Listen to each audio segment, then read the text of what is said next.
welcome to the SDG Summit USA. The role of business is critical to achieve the world we want, and today we will showcase and we will celebrate those businesses and those business leaders that are doing their part to achieve the SDGs and create a world aligned with our shared values.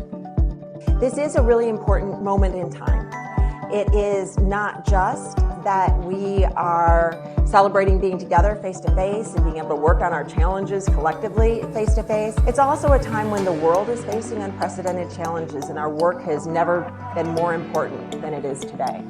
At the core of our vision when we were creating this space are events like this. So we really were looking forward to bringing together our community, our clients, our people, our partners to figure out how do we innovate, how do we pilot that innovation, how do we scale, how do we collaborate and create a place that we belong, a home base for our people as well. Self-declared goals are simply not enough, and I think we need to watch out for that. There's a lot of claims that are being made on climate, on financial commitments, but what really counts is what is verifiable, what can be tracked, and what can be managed and monitored. So we have set a science-based target to reduce our Scope 1, 2, and 3 emissions 40% by fiscal 2025. People who have embedded the SDGs really at the heart of what they do are more resilient to all these shocks. They've been able to navigate them better. And even just the data bears it out where, not only are they able to navigate the challenges, but they're generating higher returns to shareholders. They're more profitable, more oriented towards growth. And so even if you don't really care about the SDGs, just from a pure dollars and cents perspective, it just makes good business sense to embed the SDGs into what you do. Yeah, buildings are a major component of carbon footprint in cities, actually upwards of 60% in the US. You might not realize it, although there's a big carbon footprint developing these amazing buildings, actually over the life cycle of the asset, 30% of the carbon is in the embodied fit-outs. To show you how in the supply chain, one of the first things we tried to do was to understand where our biggest carbon footprint is. 95% of our greenhouse gas is in Scope 3. As many other companies, we are KPI driven, so having that transparency and having the follow-up is really crucial.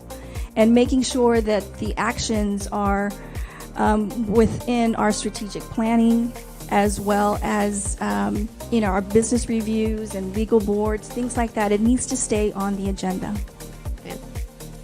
If you're raising equity, if you're raising debt, almost everyone that's going to provide that to you in the market these days cares a lot about these topics and how you're thinking about sustainability in your strategy. And the reality is your cost of capital is probably going to be higher if you're not thinking about these topics. Most companies have it under control. The difficulty is around Scope 3. A lot of the companies that are actually submitting their targets right now don't even know how to get there. But they're making the courageous step of saying, that's our destination. We're going to put all our efforts to get there. We don't have it figured out yet.